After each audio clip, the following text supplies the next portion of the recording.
Un empresario, un dueño de una empresa, dice lo siguiente. Mi contador lleva 15 años conmigo. Lo conozco y yo confío en él. Parece que necesita un auditor. ¿Qué le responderían ustedes, ya conociendo la antesala de las respuestas que nos ha dado Eduardo? ¿Qué nos dirías tú, Eduardo, al respecto? Lo que tengo que decirte es que nosotros en ese tipo de empresas hemos encontrado igual observaciones. Y algunas tienen que ser fuertes. ¿Por qué? Porque algunos contadores les dan como que más potestad, pues que es lo que te decía. Algunos empresarios, es más, cometen el error de creer que el contador tiene que hacer las finanzas. El contador sí tiene la capacidad de hacer las finanzas, no digo que no, pero con todas las tareas que tiene, porque tiene que hacer los impuestos de la empresa. Aparte de los impuestos, unos anexos. Y a veces son anexos, son no solamente de las transacciones de compra, de venta y otros reportes interinos que necesita la empresa, sino muchas otras cosas que tienen que ver con lo laboral, que los roles, que las entradas, que las salidas, que luego le hacen que haga los contratos, los finiquitos. O sea, hay una carga laboral que tiene el contador. Y que luego, aparte de eso, los dueños de la empresa quieren que la persona que es de contabilidad, maneje las finanzas. Y se pueda volver, como digo yo, juez y verdugo. Exacto. Sí, exacto. Le dan el poder. Exacto. Pero es que algunas personas sí lo han hecho bien. Pero, por ejemplo, a las personas que les dan esa apertura, son empresas que todavía no han crecido a un gran nivel. Pero ya te digo, hay empresas ahora que sí tienen segregado el tema de contabilidad, administración y finanzas, porque todas son distintas. Entonces, la contabilidad ya dijimos que es el registro de las transacciones diarias y que miran las métricas del pasado, pero la parte financiera es eso que tenemos del pasado, la que analiza esa información y luego puede proyectar a futuro qué es lo que necesito, hasta dónde puedo llegar, o las metas que me he trazado, poder hacer un camino financiero y si se lo estoy logrando o no lo estoy logrando. Ya, le voy a hacer una pregunta muy importante, Eduardo, que creo que con esto el tema de la auditoría le venía un poco como medio endiablado, medio malo, que son los auditores son los malos de la película siempre, y no funciona de esa manera. ¿Tú qué crees? Dices, ¿la auditoría es una forma de buscarles problemas a alguien? No, claro que no. Nosotros como auditores lo que tratamos de hacer es que, de acuerdo a las pruebas y al análisis del riesgo que tiene la empresa, nosotros tratamos de que todo lo que nosotros levantamos y entregamos informes y todos los sustentos de las operaciones es hacer que toda la empresa funcione mejor. Entonces, si ellos están cometiendo errores, yo que sé, en impuestos o en sustentación de gastos o en temas financieros de conciliación o flujo de efectivo, nosotros les decimos en qué cosas podemos ir mejorando. Entonces, lo que nosotros hacemos como auditores es tratar de analizar las partes más importantes de su empresa y decirles si están bien o mal. Y no tomarlo como que nosotros estamos diciéndoles que está mal. No, sino nosotros decimos, está mal, hagan esto para mejorar. Es una asesoría, ¿no? Es como una asesoría. Exacto, eso te digo. En la revisión de estados financieros, que es más light, nosotros emitimos el informe de auditoría y también una carta de control interno donde hablamos con el gerente. Le digo, mira, estos son los problemas que tienen. ¿Ustedes qué van a hacer? Nosotros les recomendamos esto. Las recomendaciones que siempre. Entonces, esas recomendaciones, si se siguen, luego el otro año revisamos y se ven. Seguimiento de recomendaciones. Lo que pasa el otro año es que vemos que lo que antes tenían ahora está mejor. Exactamente. Y se ve en los números, porque todos son métricas. Entonces, si nosotros tenemos esas métricas y están bien, la empresa, ya te digo, lo que no se mide no puede mejorarse o crecer. Perfecto. ¿Ok? Listo, mis amigos. Vamos a continuar con otras preguntas que también son importantes para que ustedes aprendan. Así que seguimos. Perfecto, mi querido amigo Eduardo. Te voy a hacer otra pregunta importantísima para que la gente conozca acerca del tema. A ver. Verás. Dime tú, ¿qué debería hacer un empresario esta semana? Solo una cosa quiero que me digas, para comenzar a ordenar su diagnóstico financiero. Mira, es lo que ya comentamos hace un momento, es hacerse las cinco preguntas del... El diagnóstico financiero tiene que ver con las 5 preguntas para manejar las finanzas de tu empresa. Perfecto. Facilito. ¿Cuánto dinero ingresó la semana pasada? ¿Cuánto dinero salió la semana pasada? ¿Cuánto dinero tengo hoy? Y las preguntas del futuro, ¿cuánto me deben y cuánto debo? Entonces, eso debe hacerlo el primer día laborable. Ya sabes que algunas empresas trabajan hasta el domingo, tal vez restaurantes abren hasta el domingo, cosas por eso. Pero para el primer día laborable, sea lunes, sea miércoles, jueves, lo que sea, ese día tiene que hacer este diagnóstico y esa información la tiene que pasar a contabilidad. Entonces le vas a revisar qué es lo que pasó en esa semana nada más. Con esa información, esta empresa puede afrontar los desafíos del futuro. Pero empieza a organizar por ahí de cómo debería manejarse. Ya te digo, si a veces las empresas, al menos en Latinoamérica, no tienen a una persona en finanzas específicamente. ¿Por qué? Porque este tema que te estoy diciendo hacen los financieros. Pero cuando no lo tienes, por lo menos con estas 5 preguntas puedes tener una idea de qué es lo que se necesita. Perfecto. Ok. Ya. Esta pregunta es súper importante para que la gente conozca el público. Dices, ¿qué pensarías tú si un empresario escucha este episodio de este conversatorio que estamos realizando, este banco de preguntas, y él se reconoce que tú lo describiste mientras hacíamos las respuestas de las preguntas? ¿Cuál sería el primer paso para poder trabajar contigo? Bueno, el primer paso es que le den like a este video, se suscriban a este canal y nos sigan. Y en la descripción de este video o en los comentarios de este video voy a dejar un link para que te unas a mi comunidad. Siempre estoy entregando contenido de valor cada semana, cada 3 días les mando un audio para que puedan ir desglosando o ahondando más estos temas. Yo en el grupo de WhatsApp hago unas encuestas para enviarles información de valor y con la que construimos más contenido para ustedes mismos. Así que ya saben, tomen nota de lo que está desarrollándose en este momento. Y voy a seguir con una pregunta súper importante para Edu. Sí, pero si tú pudieras dejar una frase grabada en la mente de un empresario que está escuchando esto, ¿cuál sería la frase más importante? Mira, nosotros como empresa estamos obsesionados con el orden. El orden. Si tú tienes orden en tus finanzas, la prosperidad va a llegar facilito. Hay mucha gente que yo le he enseñado finanzas personales y hacer solamente un ejercicio que es ordenar sus gastos o anotar lo que gasta todos los días. Esa persona deja de gastar tanto, porque a veces una persona puede decir, yo gano $1,000 y me gasto 800 y ahorro 200. A ver, demuéstrame. Y yo te demuestro que gastas muchísimo más que esos $800. Y a veces hay gente que se gasta más de lo que tiene. Entonces, lo mismo pasa en la empresa cuando haces las finanzas empresariales. Debes tener orden en las finanzas para que la prosperidad se te dé facilito. Por ejemplo, yo necesito hacer una inversión en una maquinaria, ¿ya? Y la maquinaria me va a dar más dinero. ¿Cuándo hacer la inversión? Si es que yo tengo un tope, una máquina cuesta $20,000, hago un fondo de ahorro para que cuando lleguen y tengan en ese fondo 20,000 o 18,000, pueda comprar ese tema. Pero ¿cómo? Sin sacrificar la liquidez operativa de la empresa. Entonces yo puedo hacer un plan para ir ahorrándote cada mes $1,000 y al mes 20 puedo hacerlo. Si en algún mes tengo algún mes bueno y puedo ahorrar un poco más, así puedo ahorrar más para adelantar la compra. O puedo por lo menos tener el 50% y pagar 50% de mi bolsillo y 50% apalancarme. Perfecto. Listo, mi amigo Eduardo, estas preguntas han sido muy importantes para que la gente conozca. Vamos a seguir con un tema súper importante que nos dice lo siguiente. El ciego financiero. ¿Por qué los empresarios no ven lo que les está matando? Así que vamos a empezar con un bloque de preguntas de este tema, que es muy importante para que la gente conozca. Yo te hago una pregunta importantísima. ¿Qué significa exactamente no tener claridad financiera? ¿Y cómo sabes si te está pasando a ti? Ya. Mira, cuando no tienes claridad financiera es justo como el ejemplo anterior que lo acabo de decir.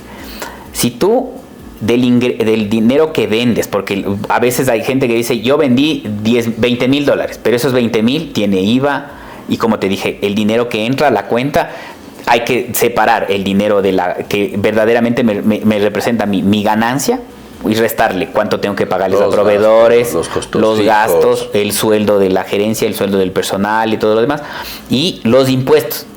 Y, o sea, después de haberles restado eso, el dinero que me queda es lo con el que yo puedo disponer. El que realmente tienes. Exacto. Entonces, muchas veces hay empresas que cuando hacemos el análisis del flujo de caja, a veces no les alcanza para pagar sus obligaciones a corto plazo. Perfecto. El flujo de caja y el capital de trabajo más o menos es el activo corriente menos el pasivo corriente. Si es que ese valor no da positivo, nosotros sabemos que por ahí puede tener un error. Ya, y esta puede ser también la que conlleva la siguiente pregunta. ¿Cuántos empresarios exitosos con negocios que generan buenas ventas, lo que acabaste de decir, realmente no tienen claridad financiera sin darse cuenta? Mira, este es otro tema también que lo pasamos con un cliente que también tiene una industria. Este cliente hubo una temporada que le estaba yendo súper bien en sus ventas y todo lo demás, y por ahí una decisión financiera que él tuvo o sea, en algún momento algo pasó con los fletes. ¿Te acuerdas que en el COVID ahora en la guerra los fletes subieron de precio o los combustibles se inflaron y él no tomó en cuenta ese asunto y la materia prima le llegó muy cara? Entonces, ¿qué es lo que pasó? Él empezó a perder rentabilidad ahí. Entonces, pero no se dio cuenta hasta que él sentía que le estaba faltando el dinero porque no le alcanzaba para pagar a los empleados o no le alcanzaba para pagarse a él mismo. Al pagarse a él mismo, entonces él se dio cuenta muy tarde. Entonces no tuvo la previsión de ese. Claro, y por eso te digo, ahí, en este tipo de empresas que tal vez tenían solamente un contador, 2 asistentes y pretendía el dueño de la empresa que el contador le vaya diciendo el tema financiero. Ya te digo, contabilidad es registro del pasado, finanzas es mirar al futuro. Entonces estas cosas, cuando el contador está metido en sus tareas del día a día y cosas por el estilo, no lo evalúa tan así. Pero una persona que tiene la visión a futuro, que tiene como que el expertise financiero, está pendiente de lo que está pasando afuera también de la empresa. Y que cómo esas decisiones te pueden afectar. Y mire, me acabas de responder la siguiente pregunta que te iba a hacer. ¿Cuál es la historia más dolorosa que habías conocido de un empresario que vendía, trabajaba y avanzaba, pero no entendía la situación financiera? Me acabaste de responder. Exacto. Con ese ejemplo. Así que sigamos con la siguiente pregunta, porque nos acaba de responder 2 en 1. ¿Por qué tantos empresarios terminan manejando sus negocios sin claridad? Y el origen está en la cultura, la educación, en el sistema. ¿En qué tú crees que está el problema? Aquí hay un mix de todo. Primero, el tema de la educación. A ti no te enseñan en la universidad a ser empresario. Tal vez saliste con una carrera como nosotros. Yo soy contador, auditor, aprendí auditoría, aprendí contabilidad, por ahí otras habilidades más, o gente que aprendió a tomar fotos como Dieguito, o a ser odontólogo, pero nunca le enseñaron a hacer empresa. Entonces, la manera empírica de cómo manejan el dinero tal vez lo aprendieron de sus padres.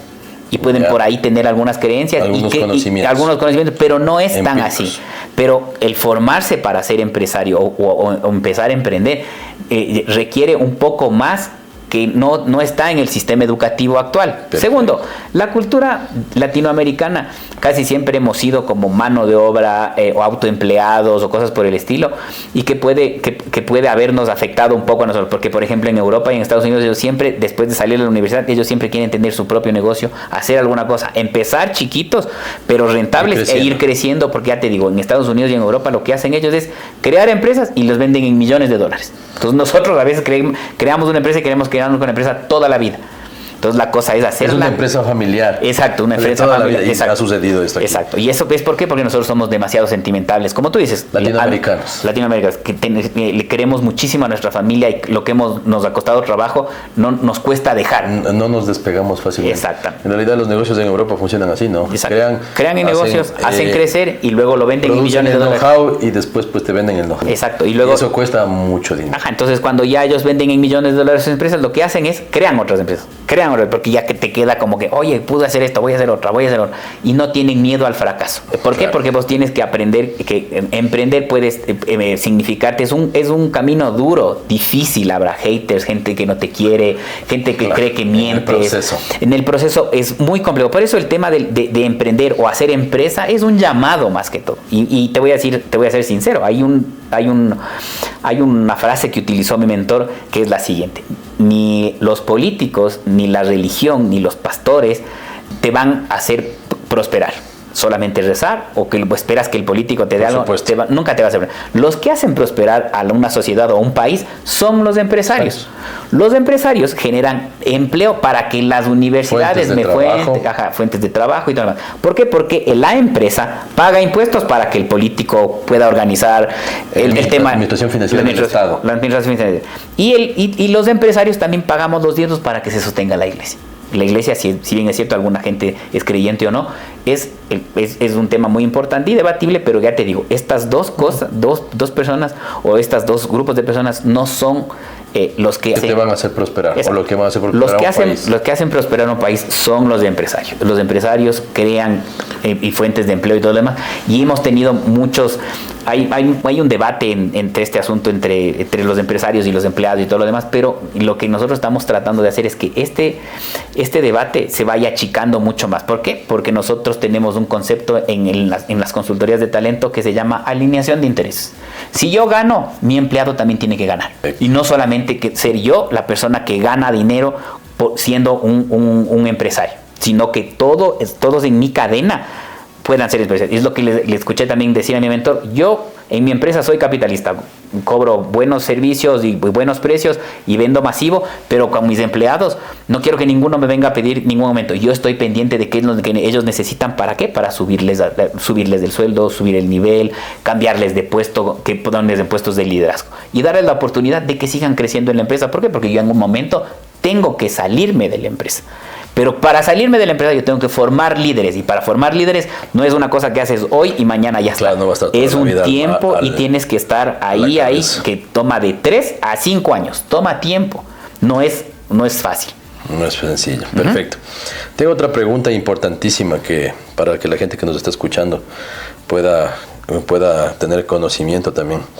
Dice, ¿qué es el capital de trabajo y por qué es la métrica que más ignoran los empresarios pequeños y medianos? Justamente lo que hace un momento creo que te comenté este tema del capital de trabajo, que es simplemente el dinero que yo tengo invertido, o el dinero que yo tengo en caja hoy, el dinero que me deben y cuánto tengo en inventarios. Perfecto. Tal vez en activos productivos, pero eso es muy complicado. Sí, es difícil vender inventario. Más difícil es vender, por ejemplo, equipo de computación o tus maquinarias, o un bien inmueble, ¿me entiendes? Es más difícil hacerlo efectivo, pero si yo sé, justamente el capital del trabajo es todo lo que tengo por cobrar, o el dinero que tengo hoy y activos productivos que puedo realizar en el corto plazo, que es menos de un año, y que dentro de eso está el dinero que tengo hoy, cuentas por cobrar y el inventario. ¿Ya? Y el inventario es un punto como que más o menos que tienes que entenderlo ahí. Y es, por ejemplo, yo tengo en caja $10,000. En cuentas por cobrar, para el siguiente mes tengo $10,000 más, y en inventarios yo tengo $15,000. En total, $35,000. Pero yo tengo cuentas por pagar a 30 días, $8,000. Y tengo sueldos por pagar $7,000. Entre los dos, $15,000. Y yo tengo un excedente de $15,000. Tal vez puede tener por ahí otras cuentas por pagar, unos $5,000 más. Entonces yo tengo $20,000 por pagar y supuestamente tengo $35,000 en el activo corriente, 35,000, y en el pasivo 25,000. Yo tengo un saldo a favor de 10,000. Entonces con esos 10,000 lo que tengo es como un fondo de maniobra. Pero a ese fondo de maniobra lo que siempre yo trato de hacer es quitarle el inventario. ¿Por qué? Porque el inventario no es que tengo el dinero hoy. Yo tengo que hacer una gestión para que venda el inventario y pueda recuperar el dinero. Exactamente. Yo tengo tengo que hacer una gestión para que el inventario se venda, y luego aparte hay crédito, y luego ese dinero, o sea, cuando vendo se pasa a cuentas por cobrar, y de cuentas por cobrar tiene que pasar todavía a caja. Entonces, por eso a veces en este análisis no tomo en cuenta el inventario. Y por ejemplo, en el ejemplo que teníamos, puede ser que yo tenga 20,000 en activo corriente sin contar el inventario, y por pagar 15,000. Entonces mi fondo de maniobra de 20,000 se bajó a 5. Entonces solamente tengo $5,000 que yo tengo efectivo para el fondo de maniobra de mi empresa para este mes. Y tengo que cuidar que nunca ese valor sea negativo, porque ahí yo necesito buscar liquidez del banco, de socios o de los mismos proveedores, extender los créditos o cosas por el estilo. Perfecto. A ver, te voy a hacer una pregunta importantísima para que la gente conozca también. ¿Cómo afecta la informalidad contable? Llevar los números, como dicen vulgarmente, en cuadernitos, ¿no? Claro. ¿Eso afecta al crecimiento de un negocio? Claro. Si tú quieres que tu negocio crezca, en verdad tienes que formalizar tu negocio. Formalizar tu negocio es constituirte como empresa. Hay momentos en el Ecuador, hay las tablas de impuesto a la renta, que a cierto monto de utilidades tú ya vas a pagar más impuesto a la renta que una empresa. Entonces ese es el momento de como que convertirse en empresa. Tal vez puedes manejar con todo lo que te hemos enseñado a separar tus finanzas personales y empresariales. Tu emprendimiento, por ejemplo, tú tienes un emprendimiento y con lo que te acabo de decir vas a manejar esta cuenta son solamente para mis gastos personales y esta cuenta solamente para la empresa. Y respeto ese asunto.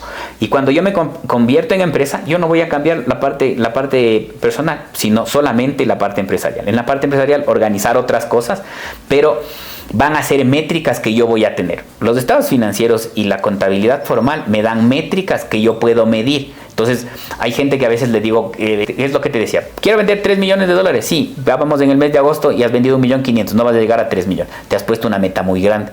Entonces, el éxito es un resultado. O ganas o pierdes. O lo logras o no lo logras. Claro, sí, pero ¿qué es lo que pasa cuando no lo logras? No hay a medias, no hay a medias. No. Sí, pero lo que pasa es que, por ejemplo, cuando no logras el objetivo, lo que tienes que hacer es una reflexión. ¿Qué hice bien? ¿Qué hice mal? ¿Y qué puedo hacer mejor? Esas son las 3 preguntas de la experiencia. Cuando no logras o cuando logras un objetivo. ¿Qué hice bien? Para volver a replicarlo y hacerlo mejor. ¿Por qué? Porque otro error de los empresarios es hacer cosas que no puedes repetir. Por ejemplo, yo tengo una experiencia que nosotros quebramos una empresa porque justo abrimos en el COVID. Y pudimos vender, yo qué sé, mascarillas, alguna cosa, pero solamente ese tiempo. Y hubo empresas que importaron unas cantidades impresionantes de mascarillas, vacunas, pero a medida que iba pasando el tiempo ya no pudieron vender y se quedaron con un stock. Se hacen huesos. Entonces luego eso ya no pudieron vender. Entonces, sí, eso es como que es lo que te digo, tal vez hacer cosas súper inflado también. Claro, exacto. Muchas cosas de esas por ejemplo, son cosas que tal vez puedes aprovechar en un momento, pero no puedes replicar. Entonces, por ejemplo... existen ese tipo de situaciones. Exacto, sí, claro que sí. Porque vendes una consultoría una vez, pero por ejemplo, esta consultoría que hacemos nosotros en Talento, la podemos vender muchas veces. ¿Por qué? Porque las empresas tienen como que los mismos dolores. No pueden contratar bien, no pueden formar líderes, no saben cómo evaluar al personal. O a veces te digo esto, lo que te decía de los contadores. Yo le contrato a mi contador, pero también que haga finanzas. Imposible. Pues y verdugo. Entonces eso no está descrito en el cargo del contador. No, pues el contador no, pues debería tener. Exacto, no. Y aparte de eso que ya les dije, quiero dejar claro ese asunto, que el contador tiene la capacidad también de hacer finanzas porque sí nos enseña. Pero es una asignatura que es otro mundo, que tiene que ver con el futuro, análisis. Proyectar sí. Las metas y todo. Te voy a hacer una pregunta importantísima. Quiero que la gente escuche esta pregunta que es muy importante porque nos sirve, creo que también en la parte personal está este tipo de respuestas, no solo a nivel empresarial. ¿Cuál es la diferencia entre un gasto y una inversión? Mira, verás, nosotros hemos definido el tema de inversión cuando yo inyecto dinero para algo que me va a generar beneficios futuros. Por ejemplo, es lo que te decía, tal vez yo tengo excedentes de caja y en vez de dejarlos en la cuenta de ahorro del banco que no me paga cero interés, porque ya sabes que el dinero pierde valor en el tiempo, yo pongo eso en una póliza, yo sé, 30, 60, 90 días, dependiendo para qué construya estos fondos. Pero puedo que de ese dinero que esté ahí ganando intereses. Otro ejemplo es que yo pueda tener eso que te decía, ahorrar para comprar un activo productivo. Por ejemplo, el café o el cacao, que a veces ellos cosechan y no tienen una máquina y ellos lo secan en el piso, al sol. Entonces, eso puede tomarles a ellos, tal vez esté hablando un idiotez, 1 semana, 2 semanas en secar, y a cambio de que si yo tengo una máquina, seco en un día. ¿Qué hace solamente haber adquirido esa máquina? Acelerar el flujo de efectivo, acelerar las ventas. Acelerar la producción. Entonces yo puedo producir más y vender más porque me estoy demorando en el tema del secado ahorita tradicional. Pero si yo invierto en una máquina y puedo reducir el tiempo de la producción, incremento el flujo de efectivo. Perfecto. Entonces eso es una inversión. Y un gasto es algo que venda o no venda, tengo que pagar. Por ejemplo, la patente de los negocios o los servicios básicos. Venda o no venda, yo tengo que pagar los servicios básicos de mi oficina, el arriendo. Costos fijos, casi siempre están asociados a los costos fijos y que no están involucrados directamente en la venta. Perfecto. Ya, tengo otra pregunta importantísima, que bueno, creo que en base a todas las respuestas que hemos tenido, yo creo que esta respuesta va a ser súper sencilla y súper práctica. ¿Cómo puede un empresario saber si su negocio es realmente rentable o si solo está ocupado o generando movimiento de dinero? Mira, este asunto a nosotros nos ha pasado en la experiencia que tenemos, que a veces los gerentes ni siquiera revisan los estados financieros. O sea, lo que les decía, si tengo un contador o mi empresa está empezando o es mediana o ya te digo, las medianas y grandes ya, todos los meses tienen el estado de resultados. Y ese es como un partido de fútbol. Yo tengo que ganar con un gol arriba. ¿Gano o pierdo? Y debo saber cuándo estoy ganando y cuándo estoy perdiendo. Entonces, si es que yo no sé eso, puedo tener muchos problemas. Es más, en algún momento escuché una reflexión que, por ejemplo, para entrar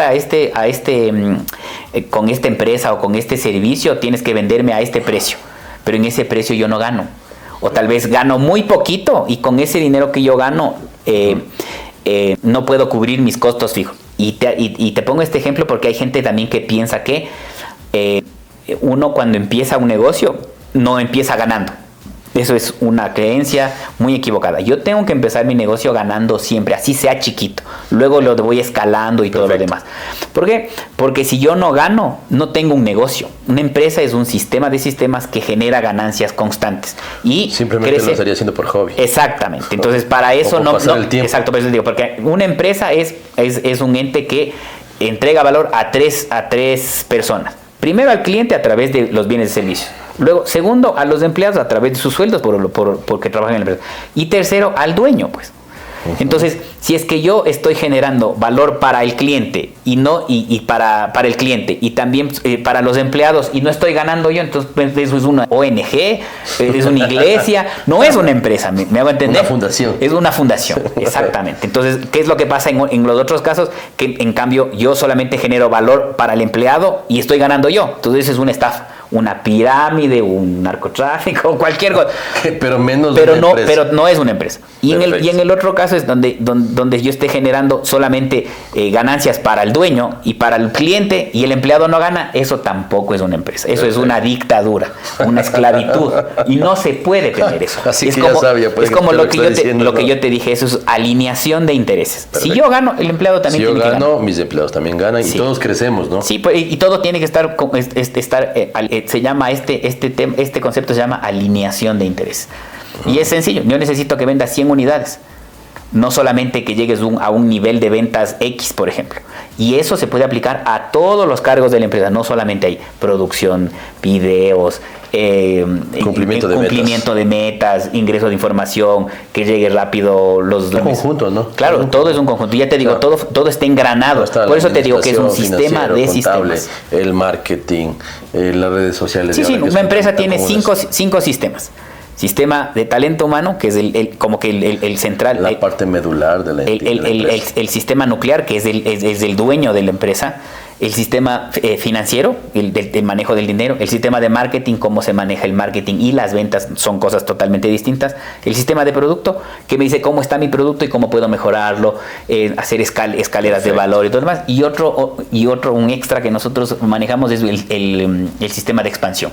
¿Cuándo yo debo crecer una empresa? ¿Cuándo debo multiplicar los negocios? Porque hay un error que yo quiero diversificar los negocios, que es un concepto que viene de las inversiones y quiero meterle en el tema empresarial. Las inversiones se diversifican por un portafolio para que no sufran el mismo riesgo, pero eso no se aplica al tema empresarial. Ese tema de diversificar rápido un negocio, no. Y es, por ejemplo, yo brindo servicios de auditoría o revisión de estados financieros. ¿Yo podría hacer consultoría? Sí. ¿Cuándo? Cuando ya haya explotado Pero no puede ser, yo soy auditor, ¿qué voy a hacer? Conciertos. ¿Qué tiene que ver lo uno con lo otro? A veces hay que meterse en lo que uno sabe. Perfecto. Tengo otra pregunta importante, súper fácil y sencilla para que nos ayudes. ¿Tú crees que es responsabilidad del contador explicarle las finanzas al empresario? Al principio puede ser que el contador te pueda dar una guía, pero ya te digo, en Latinoamérica a veces tenemos una carga muy grande. Perfecto. Yo sé que ahora hay sistemas que nos están ayudando con el tema de inteligencia artificial, un poco más, que ya no son tan manuales, nos permiten hacer algunas operaciones repetitivas con mayor rapidez y que nos permiten igual tener un poco más de análisis, pero inclusive ahí hay una carga operativa muy alta. ¿Por qué? Porque a contabilidad siempre se le asigna muchas cosas y tareas sobre reportes internos y cosas por el estilo, que trabajan de la mano con el tema financiero. Como te decía, la contabilidad tiene que estar bien para que las finanzas estén bien. Es la mamá y el papá.